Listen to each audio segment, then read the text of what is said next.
Bienvenidos viajeros del tiempo y del mito, a Pergaminos Olvidados.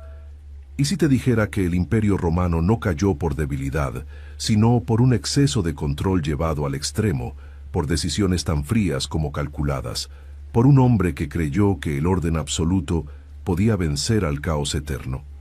Aquí comienza la historia de Diocleciano, una figura que despierta admiración y rechazo en partes iguales, un nombre asociado al poder total, al miedo organizado y a una calma construida sobre tensión permanente. Fue llamado salvador y tirano, reformador y perseguidor, estratega brillante y símbolo de rigidez inhumana, todo al mismo tiempo. Muchos se preguntan si realmente rescató al imperio o si solo retrasó lo inevitable, si gobernó por visión o por terror, si su legado fue estabilidad o una herida profunda que jamás cerró del todo. En esta historia aparecerán decisiones que parecen imposibles, renuncias que desafían la lógica del poder y silencios más elocuentes que 1000 batallas. Tal vez descubras que su historia se parece más a la tuya de lo que imaginas, porque todos en algún momento intentamos controlar un mundo que se desmorona por dentro. Quédate hasta el final y acompáñanos en este viaje donde nada es tan simple como parece.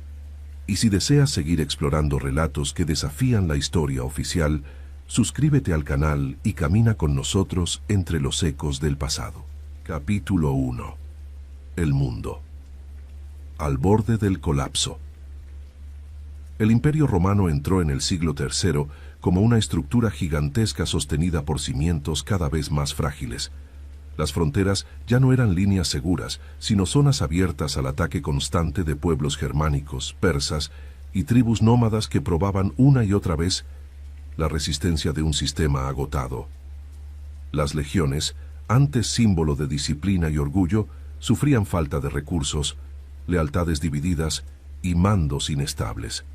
Gobernar Roma ya no significaba dirigir un mundo ordenado, sino intentar contener una marea que avanzaba desde todos los frentes al mismo tiempo. La sensación general era clara. El imperio respiraba, pero lo hacía con dificultad. La autoridad imperial se había degradado hasta convertirse en un trono efímero.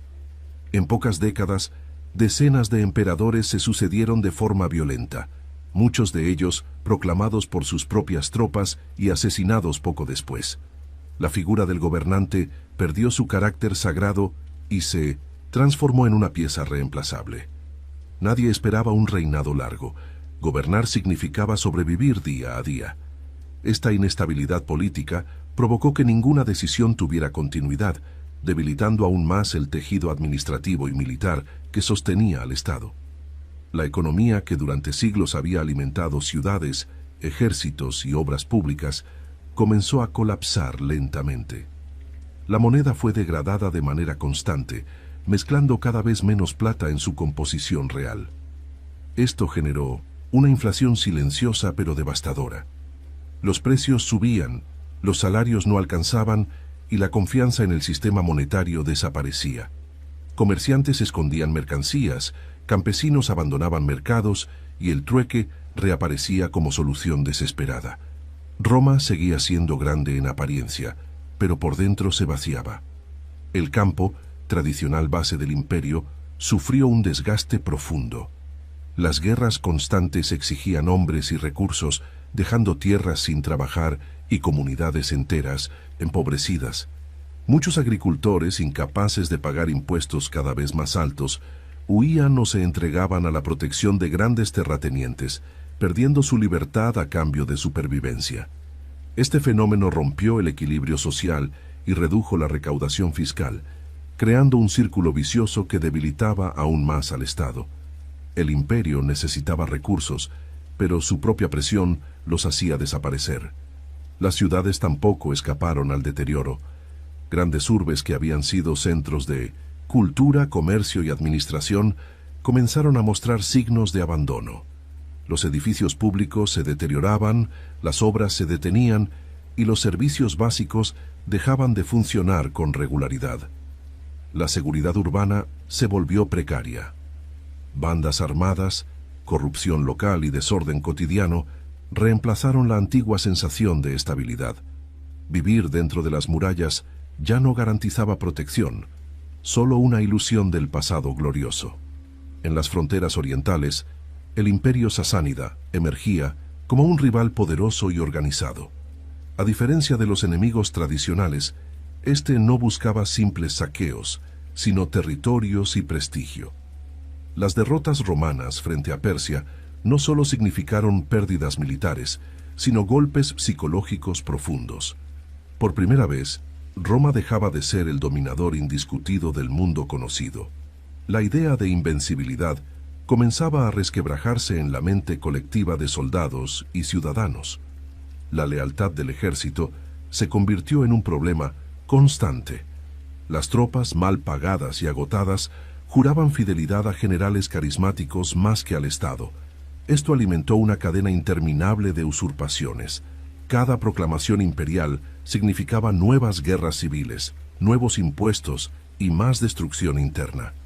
El imperio luchaba contra sí mismo mientras sus enemigos observaban y esperaban el momento adecuado para atacar. La administración central, incapaz de reaccionar con rapidez, se volvió lenta y desconectada de la realidad provincial. Las órdenes tardaban meses en llegar. Los gobernadores actuaban por cuenta propia. Algunas regiones prosperaban de forma aislada, mientras otras se hundían en la miseria. La unidad imperial existía solo en los mapas y en los discursos oficiales. En la práctica, Roma era un conjunto de territorios mal coordinados, unidos por el miedo y la costumbre, no por una visión común. La presión fiscal alcanzó niveles insostenibles. Para financiar guerras, pagar ejércitos y mantener una burocracia inflada, el Estado exprimía a quienes aún producían algo. Esto generó resentimiento profundo. La idea de ciudadanía romana, antes motivo de orgullo, comenzó a perder valor emocional. Ser romano ya no significaba protección o prosperidad, sino obligaciones crecientes y beneficios inciertos. El contrato social implícito que había sostenido al imperio durante siglos empezaba a romperse. La religión tradicional tampoco ofrecía consuelo. Los antiguos dioses parecían guardar silencio frente a la crisis. Rituales, sacrificios y festividades continuaban, pero sin la fe profunda de otros tiempos. Muchos comenzaron a buscar respuestas en cultos orientales, filosofías nuevas y creencias alternativas. Este cambio espiritual reflejaba un malestar más profundo. Cuando un imperio duda de sus dioses, también duda de sí mismo. La crisis no era solo material, era existencial. El miedo se volvió parte de la vida cotidiana. Miedo a las invasiones, a los impuestos, a las purgas políticas y a la violencia arbitraria. Nadie sabía quién gobernaría mañana ni qué leyes serían válidas al amanecer. Esta incertidumbre constante desgastó la moral colectiva. El futuro dejó de ser una promesa y se convirtió en una amenaza. En ese ambiente, cualquier promesa de orden resultaba seductora, incluso si implicaba sacrificios extremos. Las provincias más alejadas de Roma comenzaron a sentirse abandonadas. En lugares como Britania, Galia o Egipto, la presencia imperial se percibía débil y distante. Las comunidades locales se organizaban como podían, muchas veces priorizando su propia supervivencia antes que la lealtad a un centro que parecía incapaz de protegerlas. La fragmentación avanzaba lentamente, pero de forma constante, como una grieta que se extiende bajo una estructura aparentemente sólida. La comunicación, base del control imperial, se volvió errática. Caminos sin mantenimiento, mensajeros inseguros y regiones aisladas dificultaban cualquier intento de respuesta rápida. Gobernar un territorio tan vasto con medios cada vez más precarios se volvió casi imposible. El tamaño que alguna vez fue fortaleza se transformó en una carga. El imperio era demasiado grande para reaccionar y demasiado frágil para resistir. A pesar de todo, Roma no había caído. Seguía en pie, pero sostenida por pura inercia histórica. Su supervivencia dependía de una transformación profunda, no de soluciones temporales. La pregunta ya no era si el sistema necesitaba cambios, sino si aún existía alguien capaz de imponerlos. La crisis había llegado a un punto donde solo una ruptura radical podía evitar el colapso definitivo. En este escenario de caos, miedo y desgaste acumulado, surgió la necesidad de un nuevo tipo de liderazgo, no uno basado en carisma o tradición, sino en control, estructura y disciplina extrema. El imperio pedía orden, incluso a un costo alto. A veces, cuando todo se desmorona, la esperanza no nace de la bondad, sino de la promesa de estabilidad. El mundo romano estaba al borde del colapso, pero aún respiraba. Ese último aliento sería el punto de partida para una transformación sin precedentes. Nada volvería a ser igual. El imperio que sobreviviera a esta crisis ya no sería el mismo que había conquistado el Mediterráneo. Sería más duro, más rígido y profundamente marcado por el miedo a volver a caer. Capítulo 2. De soldado anónimo. A señor de Roma. Nació lejos de los mármoles del poder, en una región periférica donde la vida enseñaba dureza antes que privilegios. Su origen humilde no ofrecía promesas de gloria, solo la necesidad de sobrevivir en un mundo dominado por la fuerza. Desde joven aprendió que el imperio no se sostenía con discursos, sino con disciplina y resistencia. El ejército fue su escuela, su refugio y su única vía de ascenso. Allí, entre marchas interminables y fronteras inestables, comenzó a forjarse un carácter frío y calculador. La carrera militar en aquel tiempo no premiaba la nobleza de sangre, sino la eficacia en el campo de batalla. Ascender significaba destacar entre miles, resistir donde otros caían y obedecer sin vacilar. Las campañas constantes ofrecían oportunidades, pero también riesgos mortales. Cada promoción era una victoria silenciosa frente a rivales internos. Poco a poco, su nombre empezó a circular entre oficiales que valoraban la firmeza más que la ambición abierta. El ejército romano del siglo III era un escenario brutal, donde la lealtad se compraba y se perdía con rapidez.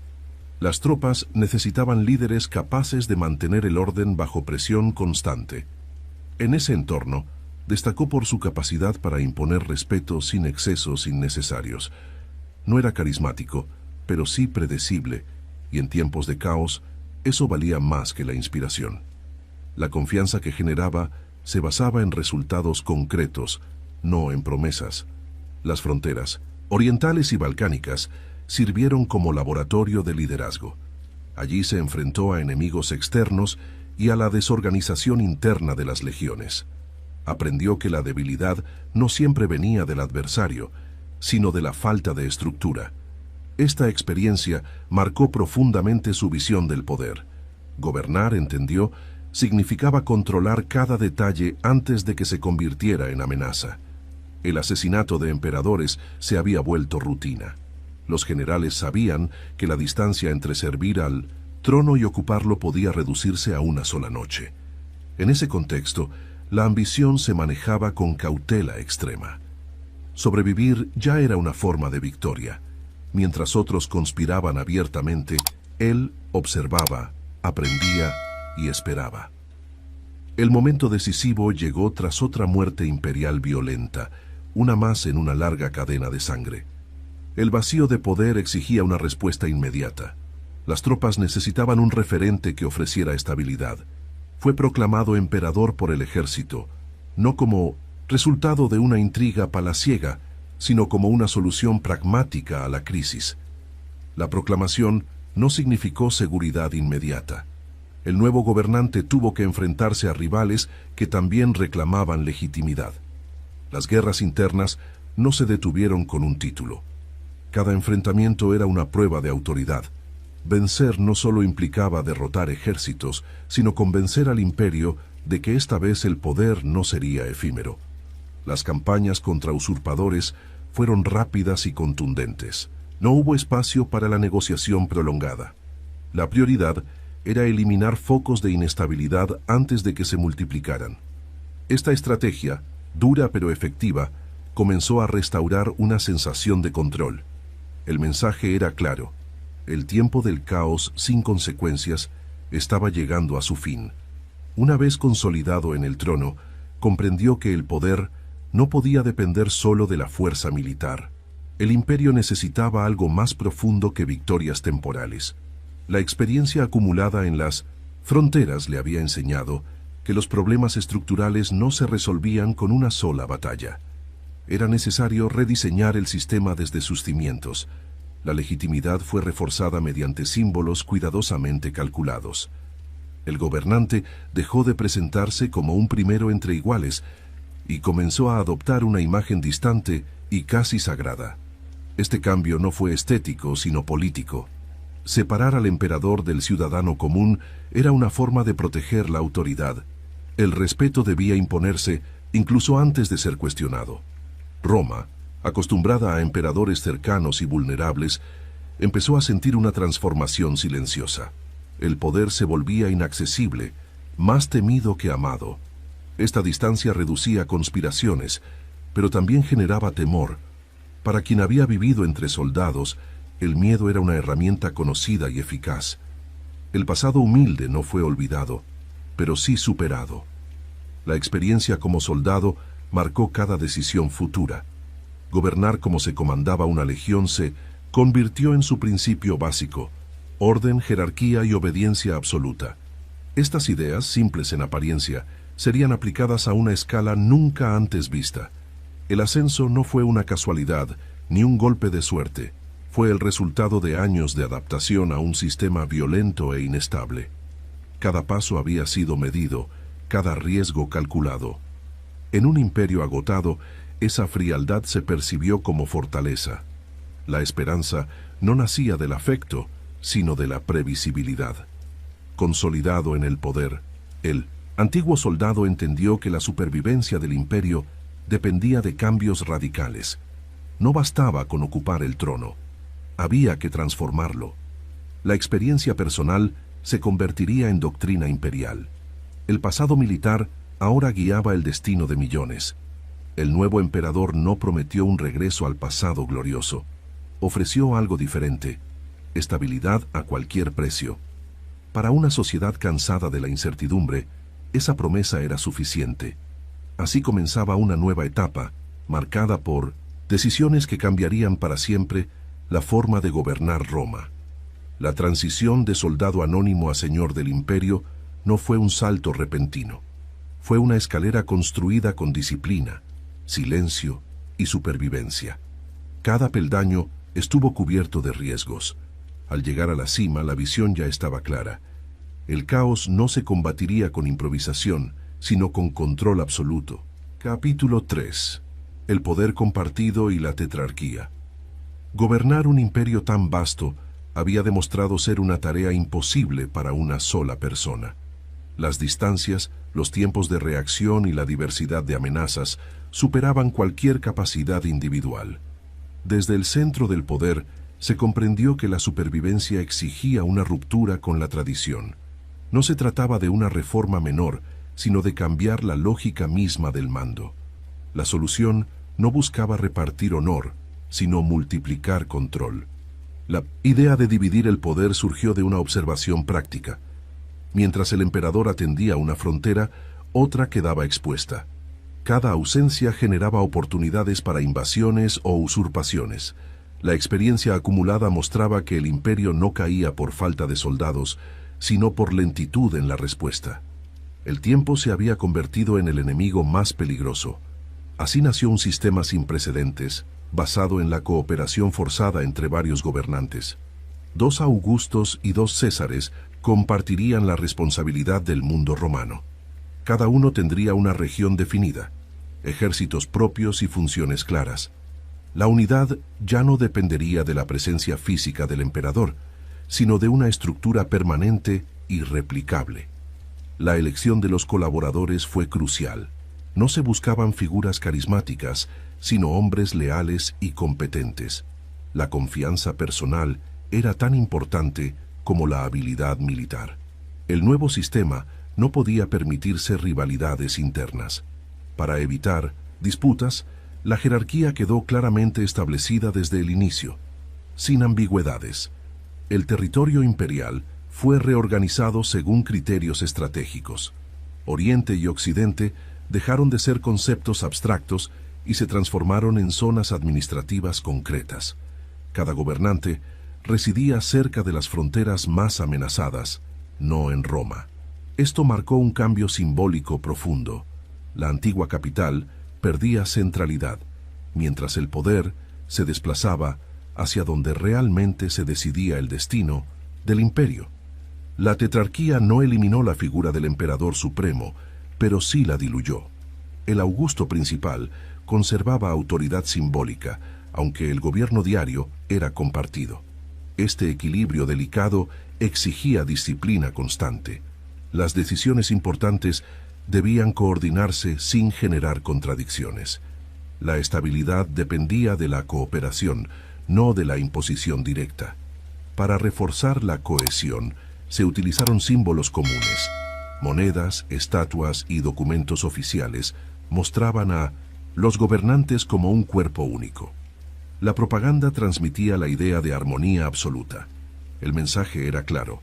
No existían 4 voluntades distintas, sino una sola voluntad expresada en 4 voces. La imagen importaba tanto como la realidad. El ejército fue reorganizado para adaptarse al nuevo modelo. Las legiones quedaron vinculadas a regiones específicas, reduciendo la tentación de proclamaciones imperiales espontáneas. Al limitar el movimiento de tropas y clarificar cadenas de mando, se buscaba cortar de raíz la dinámica de golpes militares. El control ya no era improvisado, sino estructural. La administración civil también fue ajustada. Las provincias se multiplicaron y se hicieron más pequeñas, facilitando la supervisión directa. Gobernadores con menos poder individual reducían el riesgo de rebelión. Esta fragmentación administrativa no debilitó al imperio, sino que lo volvió más manejable. El poder central se fortalecía al repartir responsabilidades. El sistema de sucesión fue una de las innovaciones más audaces. Los césares estaban destinados a convertirse en augustos, garantizando continuidad sin crisis. La transmisión del poder dejaba de depender de la muerte o del azar. Era un intento consciente de domesticar el futuro, de convertirlo en un proceso previsible y controlado. Durante los primeros años, la tetrarquía funcionó con notable eficacia.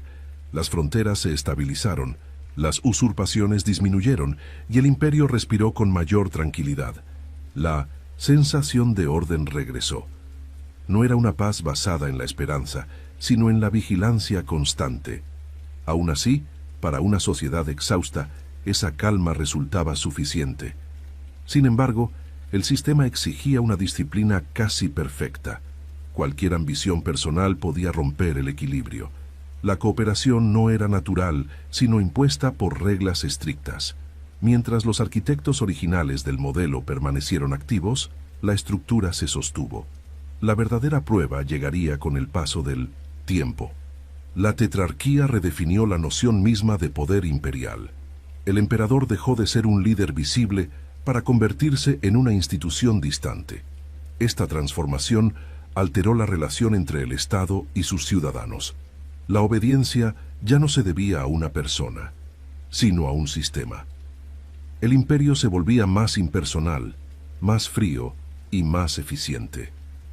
Roma observó este cambio con mezcla de desconcierto y alivio.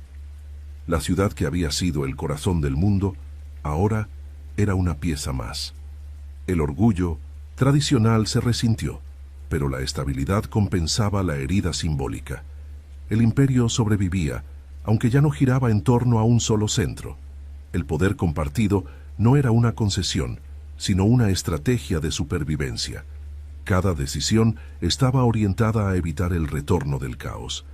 El miedo al colapso guiaba cada reforma.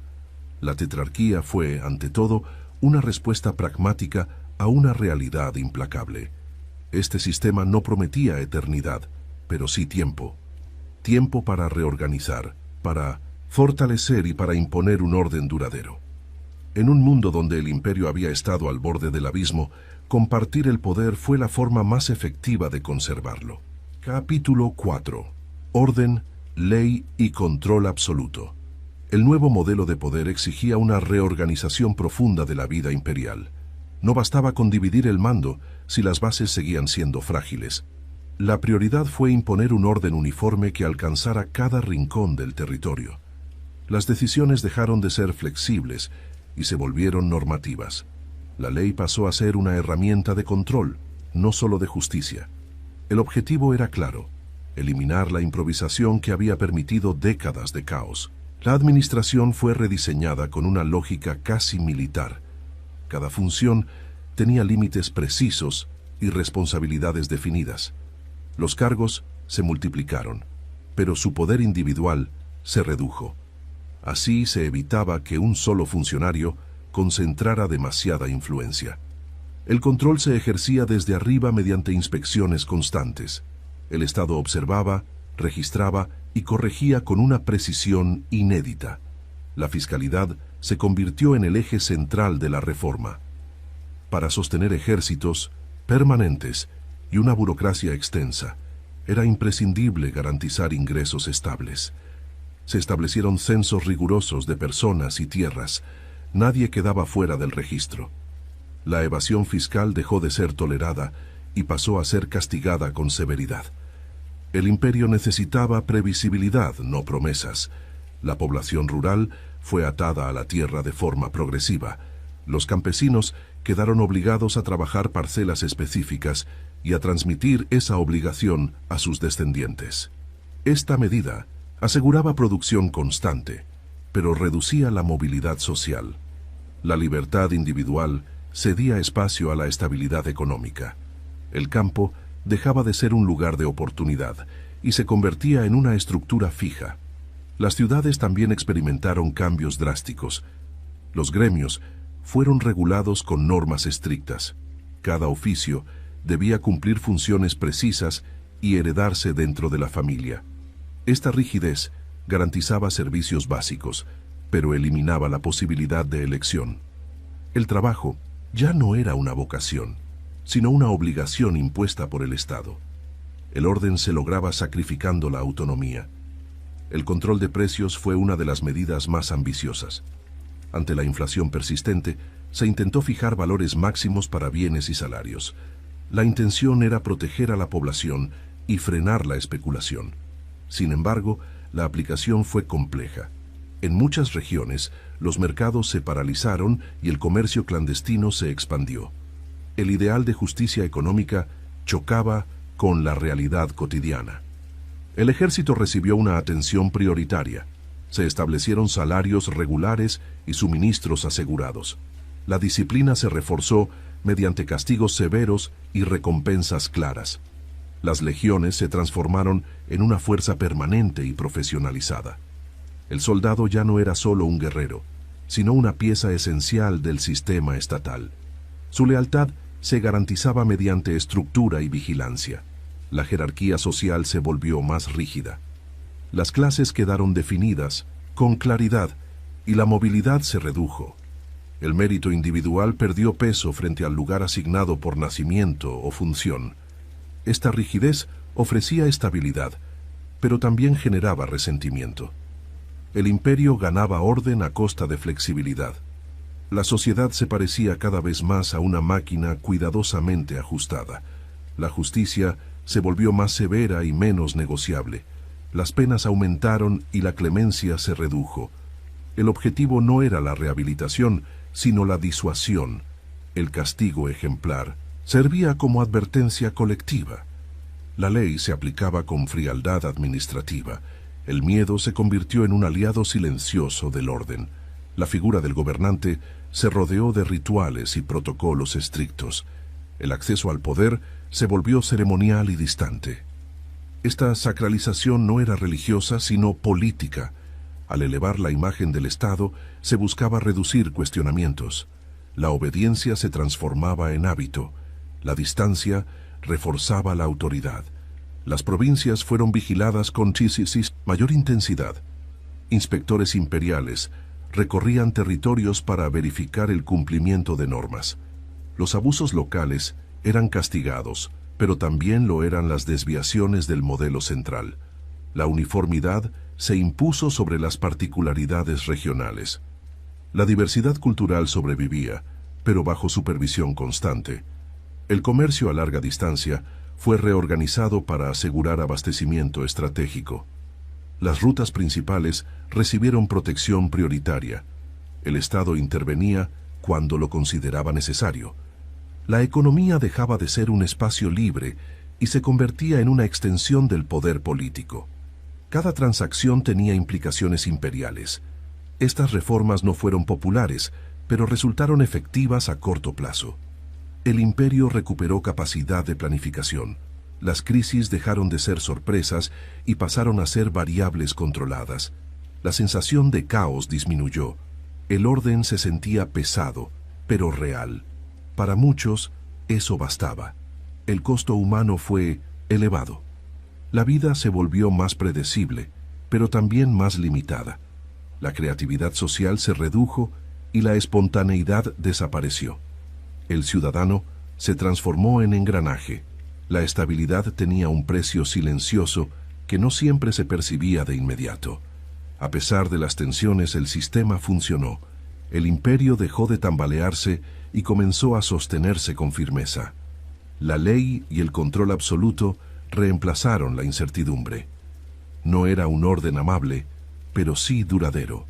En un mundo cansado del caos, la rigidez parecía una virtud. El legado de estas reformas fue profundo y duradero. Muchas estructuras sobrevivieron durante generaciones. El imperio que emergió de este proceso era distinto al anterior, más fuerte en apariencia, más frío en esencia. El orden había vencido, aunque no sin dejar cicatrices. Capítulo 5. El imperio contra la fe. La estabilidad política recién alcanzada reveló una nueva preocupación que el poder no podía ignorar. La unidad del imperio no solo dependía de leyes y ejércitos, sino también de una coherencia espiritual que durante siglos había sostenido la identidad romana. La religión tradicional era vista como un pilar del orden público. Cuando surgieron comunidades que se negaban a rendir culto a los dioses oficiales, esa negativa fue interpretada como una amenaza directa al equilibrio del Estado. El cristianismo había crecido en silencio durante generaciones. No era una fe reciente ni improvisada, sino una red extendida por ciudades, villas y rutas comerciales. Sus seguidores rechazaban sacrificios públicos y juramentos religiosos al poder imperial. Este comportamiento generaba desconfianza, no por su número inicial, sino por su firmeza. Un grupo que no podía ser absorbido ni controlado despertaba inquietud en un sistema obsesionado con la uniformidad. Las autoridades imperiales veían en esta fe una fractura peligrosa. La religión romana no exigía exclusividad, permitía múltiples dioses y cultos siempre que se respetara el orden común. El problema surgía cuando una creencia afirmaba poseer una verdad única y rechazaba todas las demás. Desde la lógica del Estado, esto era una forma de desobediencia civil. La fe se transformaba en un acto político involuntario. Durante años, la respuesta había sido irregular. En algunas regiones, los cristianos eran ignorados, en otras perseguidos de manera local. Esta inconsistencia preocupaba al poder central. Si el imperio pretendía imponer orden absoluto, no podía permitir zonas grises. La religión, como la ley, debía ser clara, visible y controlable. La tolerancia selectiva se percibía como debilidad. Se tomó entonces la decisión de actuar de forma sistemática. No fue un impulso emocional, sino una política calculada. El objetivo no era exterminar una creencia, sino forzar la obediencia. Se exigió a todos los ciudadanos realizar sacrificios públicos a los dioses tradicionales. No hacerlo implicaba desafiar al Estado. La fe se convirtió en una prueba de lealtad. Los primeros edictos apuntaron a la estructura visible del cristianismo. Se ordenó la destrucción de lugares de reunión y la quema de textos sagrados. Los líderes religiosos fueron arrestados. Al atacar la organización, se buscaba desarticular la red comunitaria. Sin templos ni escritos, se esperaba que la fe se debilitara y se disolviera en la vida cotidiana. La persecución se intensificó cuando la resistencia persistió. Muchos creyentes se negaron a cumplir los rituales exigidos. Algunos aceptaron el sacrificio por miedo o conveniencia. Otros eligieron el castigo antes que la renuncia. Esta firmeza sorprendió a las autoridades. La amenaza no se diluía. Al contrario, parecía fortalecerse en la adversidad. Las penas variaban según la región y el cargo del acusado.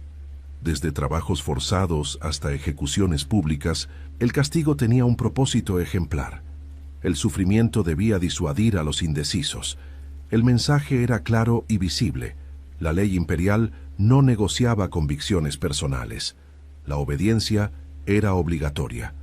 Para muchos ciudadanos, estas medidas resultaron inquietantes. Aunque no compartían la fe perseguida, observaban con temor la dureza del Estado. La represión revelaba hasta dónde estaba dispuesto a llegar el poder para mantener el control. La estabilidad se sostenía sobre una vigilancia constante. La paz tenía un precio humano evidente. En algunas provincias los funcionarios aplicaron las órdenes con celo extremo. En otras, mostraron moderación. Esta diferencia generó tensiones internas. El imperio buscaba uniformidad, pero la realidad seguía siendo compleja. La persecución no fue un proceso lineal, fue desigual, prolongado y lleno de contradicciones. El impacto psicológico fue profundo. La fe perseguida comenzó a verse como una fuerza moral resistente. Los relatos de martirio circularon en secreto, fortaleciendo la identidad comunitaria. Lo que debía ser una demostración de poder terminó creando símbolos de resistencia. El Estado no había previsto ese efecto secundario. Desde la perspectiva imperial, la persecución era una defensa del orden ancestral. No se concebía como crueldad gratuita, sino como una medida de preservación cultural. Proteger a los dioses tradicionales significaba proteger al imperio mismo. Renunciar a ellos era, simbólicamente, renunciar a Roma. Sin embargo, el tiempo reveló los límites de la coerción espiritual. La fe no desapareció, se adaptó, se volvió más discreta, más organizada y más consciente de su identidad. La represión no logró el objetivo esperado. El control absoluto encontraba una frontera inesperada en la convicción interior. La política religiosa dejó heridas profundas, familias divididas, comunidades rotas y memorias de sufrimiento marcaron generaciones. Aunque el orden político se mantuvo, el costo social fue alto. La estabilidad obtenida no trajo reconciliación, sino silencios cargados de resentimiento. A largo plazo, estas persecuciones serían recordadas como uno de los episodios más controvertidos del periodo, no por su intensidad aislada, sino por su carácter sistemático. Fue la última gran ofensiva del Estado romano contra una fe que ya no podía ignorar. El imperio había intentado imponer unidad espiritual mediante la fuerza. El resultado fue una tensión latente que no se resolvería fácilmente. La fe sobrevivió al castigo. El Estado mantuvo el orden. Ambos salieron transformados de este enfrentamiento. Así, la lucha contra la fe reveló una paradoja central del poder absoluto. Puede controlar cuerpos, leyes y territorios, pero encuentra límites cuando intenta gobernar la conciencia. En ese conflicto silencioso, el imperio mostró su fortaleza y al mismo tiempo su fragilidad. Capítulo 6. Gloria, estabilidad y tensión interna. Tras años de reformas severas y decisiones impopulares, el imperio comenzó a mostrar señales claras de recuperación. Las fronteras estaban más protegidas, las usurpaciones se habían reducido y la administración funcionaba con una eficiencia desconocida en décadas. Para muchos contemporáneos, aquella etapa representó un renacimiento silencioso. No había euforia ni celebraciones grandiosas, pero sí una sensación de control que devolvía previsibilidad a la vida cotidiana. El caos parecía al fin contenido. Las amenazas externas ya no tomaban por sorpresa al Estado. Los movimientos de pueblos vecinos eran vigilados con atención y respondidos con rapidez. La presencia constante de gobernantes en las regiones clave permitió anticipar conflictos antes de que se transformaran en invasiones masivas.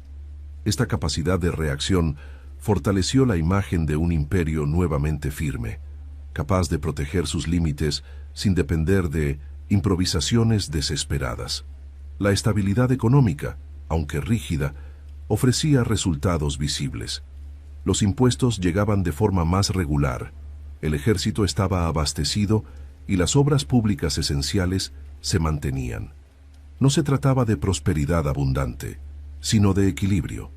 La población sabía qué esperar y eso reducía el miedo al mañana. En tiempos de crisis prolongada, la simple continuidad era una victoria.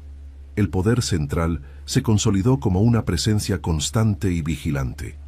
Las leyes se aplicaban con coherencia, sin los cambios abruptos del pasado. Esta previsibilidad reforzó la autoridad del sistema. Incluso quienes sufrían las restricciones reconocían que el desorden anterior había sido peor. El orden impuesto comenzaba a ser aceptado como un mal necesario. Sin embargo, bajo esta superficie estable se acumulaban tensiones silenciosas. La rigidez del sistema limitaba la iniciativa individual y sofocaba aspiraciones personales. Muchos aceptaban el control, pero no lo sentían propio. La obediencia se basaba más en el miedo que en la lealtad genuina. Esta diferencia, aunque sutil, era profunda. La vida social se volvió más contenida. Las celebraciones tradicionales continuaban, pero con menos espontaneidad. La vigilancia constante afectaba incluso a los espacios privados. La sensación de estar siempre observado alteraba la relación entre el ciudadano y el Estado. La estabilidad se pagaba con una libertad cada vez más estrecha. Las élites locales, aunque beneficiadas por el orden, comenzaron a resentir la pérdida de autonomía. Gobernadores y notables veían reducido su margen de acción. El poder central no confiaba plenamente en nadie. Esta desconfianza estructural evitaba rebeliones, pero también erosionaba la cooperación sincera. El imperio funcionaba, pero sin entusiasmo. Dentro del ejército, la disciplina reforzada garantizaba eficacia, pero también generaba desgaste. Los soldados cumplían con su deber, aunque la presión constante reducía el sentido de honor tradicional. La profesión militar se transformó en una función más del aparato estatal. El espíritu heroico cedía espacio a la obediencia mecánica. La imagen del poder alcanzó su punto más alto de solemnidad. El gobernante se mostraba distante, rodeado de rituales y símbolos que reforzaban su autoridad. Esta majestuosidad imponía respeto, pero también aislamiento. La figura imperial ya no representaba cercanía, sino un principio abstracto. El poder se volvía inaccesible. La religión tradicional seguía siendo promovida como elemento de cohesión, pero la tensión espiritual persistía.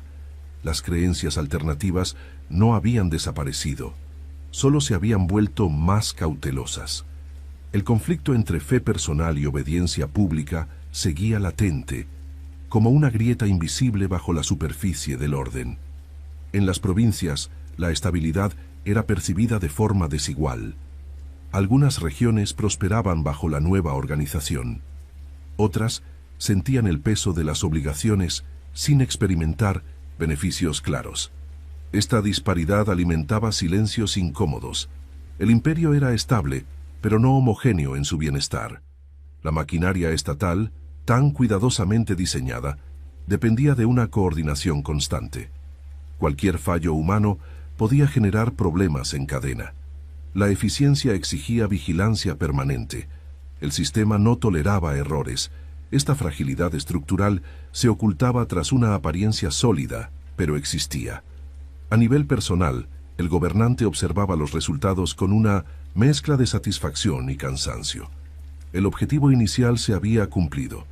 El imperio ya no estaba al borde del colapso. Sin embargo, mantener ese equilibrio requería una energía constante. El orden no se sostenía solo. Necesitaba vigilancia ininterrumpida. La estabilidad alcanzada no eliminó las tensiones internas, solo las contuvo. El imperio había cambiado profundamente y ya no podía regresar al pasado. Cada reforma había cerrado una puerta mientras abría otra. La pregunta silenciosa era, ¿cuánto tiempo podría mantenerse ese equilibrio sin romperse? Aún así, durante ese periodo, Roma disfrutó de una calma relativa que parecía impensable años atrás. Las guerras civiles se habían detenido. El poder estaba definido. La administración funcionaba. Para una generación entera, esa estabilidad fue la normalidad. No conocieron el caos anterior. La gloria de este periodo no se expresó en conquistas espectaculares, sino en supervivencia. Mantener unido un mundo tan vasto era, en sí mismo, una hazaña. El imperio respiraba con regularidad, aunque bajo una presión constante. La estabilidad era real, pero exigente. Así, este momento representó el punto más alto del control imperial. Un equilibrio logrado a través de disciplina extrema y sacrificios profundos. Bajo la apariencia de paz, las tensiones seguían presentes, esperando el momento en que el sistema ya no pudiera sostenerlas. Capítulo 7. El acto impensable de abandonar el trono. En un mundo donde el poder se conservaba hasta el último aliento, la idea de renunciar voluntariamente al trono parecía absurda. Durante siglos, los emperadores habían gobernado hasta ser asesinados, derrocados o consumidos por la enfermedad. El poder era una carga mortal de la que nadie escapaba con vida. Por eso, cuando se empezó a percibir que el gobernante supremo estaba considerando retirarse, muchos lo interpretaron como un rumor imposible, una especulación sin fundamento en la tradición romana. La decisión no surgió de un impulso repentino. Fue el resultado de años de observación y cansancio acumulado. El sistema creado había alcanzado su punto máximo de estabilidad, pero también exigía una vigilancia constante. Mantener el orden absoluto requería una energía que ya no estaba dispuesto a entregar indefinidamente. El poder, que antes había sido una herramienta necesaria, comenzaba a sentirse como una prisión invisible. La tetrarquía había sido diseñada precisamente para garantizar continuidad sin depender de una sola figura. En teoría, el sistema podía funcionar sin su creador. Los césares estaban preparados para asumir el rol de augustos. La sucesión ya no era una incógnita peligrosa. Por primera vez en la historia imperial, el futuro no dependía del azar ni de la muerte violenta. Esto abrió una posibilidad inédita. La renuncia fue planeada con cuidado extremo. No debía interpretarse como debilidad ni como crisis. Era una transferencia ordenada, casi ceremonial. El mensaje era claro. El poder no pertenecía a un hombre, sino al sistema. Al abandonar el trono de forma voluntaria, se reforzaba la idea de que el imperio estaba por encima de cualquier individuo. El anuncio causó desconcierto en todo el mundo romano. Nadie estaba preparado para una decisión así. Algunos la vieron como un acto de sabiduría suprema, otros como una locura peligrosa. En un entorno político acostumbrado a la violencia, la renuncia pacífica parecía antinatural. El silencio que siguió al anuncio fue más elocuente que cualquier discurso. El día de la abdicación no estuvo marcado por celebraciones grandiosas. Fue un acto sobrio, casi austero. El poder cambió de manos sin sangre, sin gritos, sin conspiraciones visibles. Para una sociedad traumatizada por décadas de guerras civiles, ese momento tuvo un peso simbólico inmenso. Era la prueba de que otra forma de gobernar era posible. Tras dejar el trono, el antiguo emperador se retiró a una vida privada deliberadamente sencilla. Lejos de las capitales políticas y de los centros de decisión, eligió el silencio y la rutina. El contraste con la solemnidad imperial fue radical. De gobernar un mundo pasó a cuidar de un espacio reducido, controlable, tangible. La grandeza fue reemplazada por lo cotidiano. Esta retirada desconcertó aún más a sus contemporáneos. Muchos esperaban que siguiera influyendo desde las sombras, que actuara como consejero o árbitro supremo.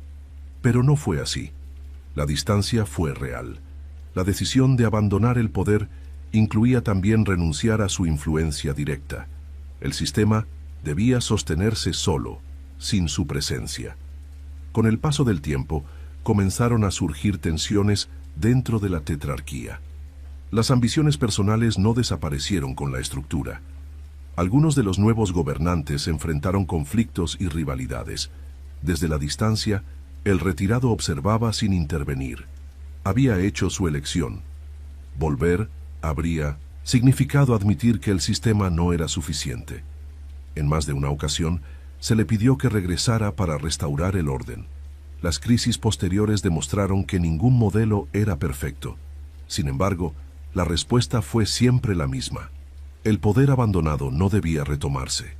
Esa negativa reforzó el carácter excepcional de su decisión. Renunciar había sido un acto definitivo, no una pausa estratégica. El retiro puso en evidencia una verdad incómoda. Incluso el sistema más rígido dependía de personas. La estructura podía contener el caos, pero no eliminar la ambición humana. Aún así, la renuncia marcó un antes y un después. Mostró que el poder no era un destino irreversible, podía ser dejado atrás. Desde una perspectiva histórica, este acto redefinió la relación entre gobernante y trono. El emperador dejó de ser prisionero de su cargo. La autoridad ya no estaba ligada necesariamente a la muerte.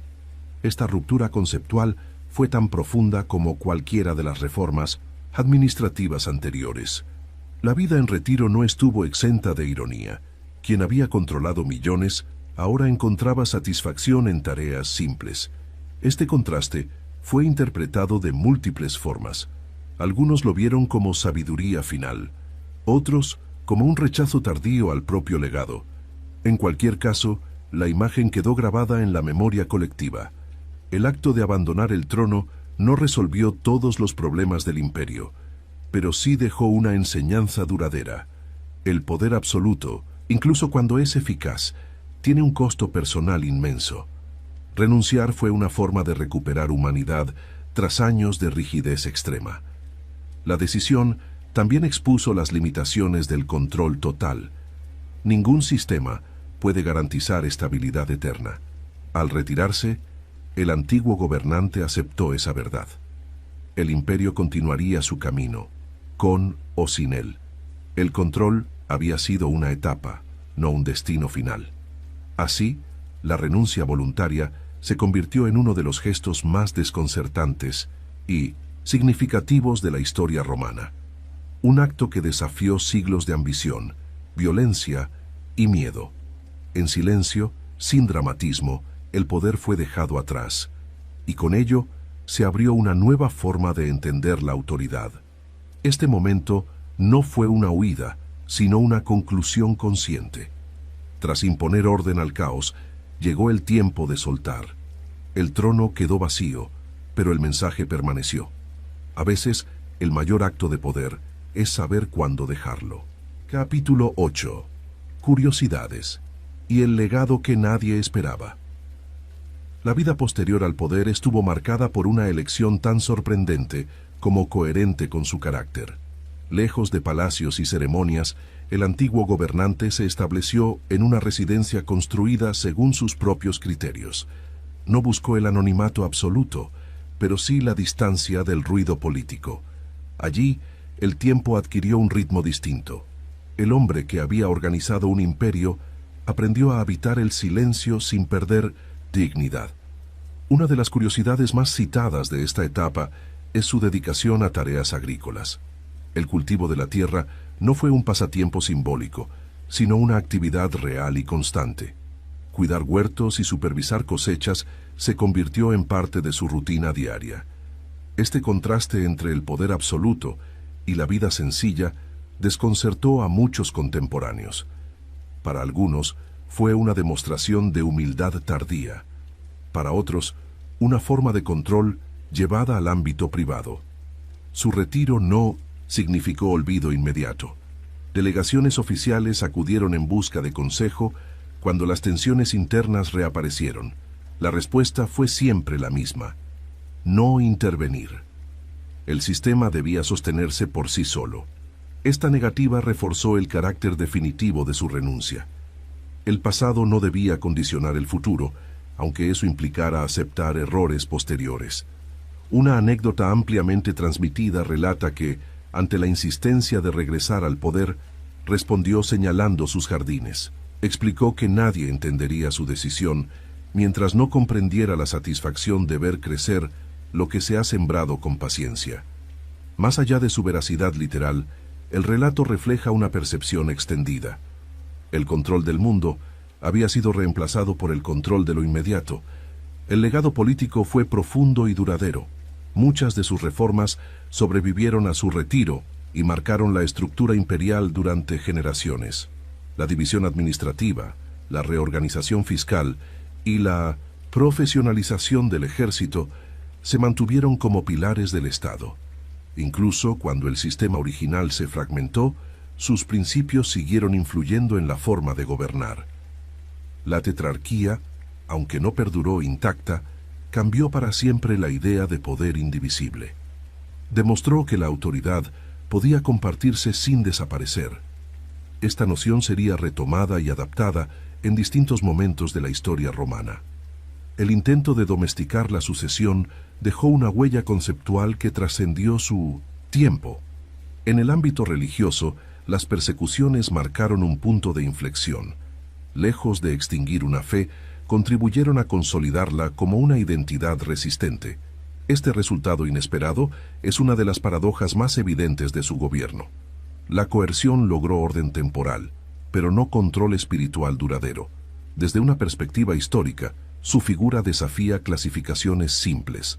No encaja del todo en el molde del tirano, ni en el del reformador benevolente. Fue ambas cosas, según el contexto. Sus decisiones respondieron a una lógica de supervivencia estatal, no a ideales morales universales. Juzgarlo exige comprender el miedo colectivo de su tiempo.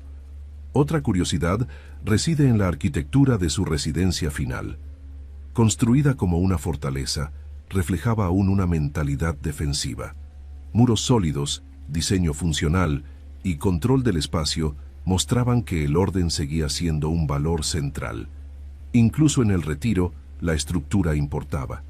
El poder había sido abandonado, pero no la disciplina. Su muerte no provocó conmoción imperial ni crisis inmediata. Ocurrió en relativa calma, lejos del centro político. Este final discreto contrasta con la violencia que había marcado tantos reinados anteriores. Fue una consecuencia directa de haber dejado el trono a tiempo. Morir como ciudadano privado era, en sí mismo, una rareza histórica. El recuerdo popular osciló entre respeto y temor. Para algunos, fue el salvador que evitó el colapso definitivo. Para otros, el símbolo de un estado opresivo. Esta dualidad explica por qué su legado sigue generando debates. No hay consenso absoluto, solo interpretaciones que reflejan distintas sensibilidades. En términos históricos, logró lo que pocos antes habían conseguido: detener una crisis sistémica sin destruir el imperio. No lo hizo mediante carisma ni expansión territorial, sino mediante reorganización interna. Su obra fue menos visible, pero más estructural. Cambió la forma de gobernar más que los límites del mapa. El impacto a largo plazo se percibe incluso en la transición hacia nuevas formas de poder imperial. La centralización, la sacralización del cargo y la distancia entre gobernante y gobernados se intensificaron después de su época. El imperio tardío fue, en muchos aspectos, heredero directo de sus decisiones. Una de las mayores paradojas de su legado es que el orden impuesto prolongó la vida del imperio, pero también lo rigidizó. La flexibilidad perdida dificultó adaptaciones futuras. La estabilidad ganada tuvo efectos secundarios a largo plazo. Ninguna reforma es neutral. Toda solución genera nuevas tensiones. Su historia invita a reflexionar sobre el precio del control absoluto. La estabilidad puede alcanzarse mediante la fuerza, pero rara vez sin consecuencias humanas. El orden impuesto desde arriba ofrece seguridad, pero limita la espontaneidad social. Este equilibrio sigue siendo un dilema en cualquier sistema político. En la memoria histórica, permanece como una figura de transición. No el último emperador antiguo ni el primero medieval, sino el puente entre dos mundos. Su gobierno marcó el final de una era improvisada y el inicio de una administración sistemática. Ese cambio fue irreversible. Así, el legado que nadie esperaba no fue una dinastía ni una conquista, sino una lección. El poder puede ser organizado, compartido y en raras ocasiones abandonado. En ese gesto final, silencioso y firme, quedó resumida toda su trayectoria. Ordenar el caos, y luego soltarlo, y luego soltarlo, y luego soltarlo, y luego soltarlo, y luego soltarlo.